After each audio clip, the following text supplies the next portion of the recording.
2022 road సైడ్లో ఉంటాను sir. Accident అయింది సార్, లారీ గుద్దింది సార్.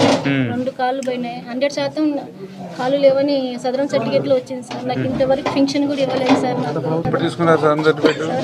2022లోనే తీసుకున్నాను. ఎందుకు ఇవ్వలేదమ్మా పెన్షన్?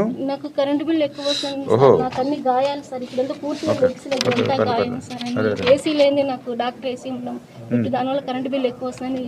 ఈ జగన్మోహన్ రెడ్డి గారు వచ్చిన తర్వాత ఏం చేశాడంటే ఇట్లా అర్థం లేనిటువంటి నిబంధనలన్నీ పెట్టి దగ్గర 8 లక్షల పింఛన్లు తీసేశారు. ఇది ఇప్పుడు చంద్రబాబు నాయుడు గారు దృష్టిలో ఉన్నారు. ఖచ్చితంగా మేము చేస్తాం. న్యాయం అయితే జరుగుతుంది 100%. ఖచ్చితంగా సార్. నాకు నెల్లూరులో బొల్లోయిన హాస్పిటల్లో ఉంది సార్. నాకు ఏమో ఆఫీసు పంపించండి. కాన్స్టిట్యున్సీ అన్నగారు నమస్తే అన్న. నమస్తే, బాగున్నారా?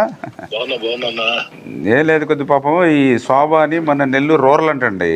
కాకపోతే కరెంట్ బిల్లు ఉందని చెప్పేసి ఈవిడికి పెన్షన్ లేదు అప్పుడు 2022 నుంచి.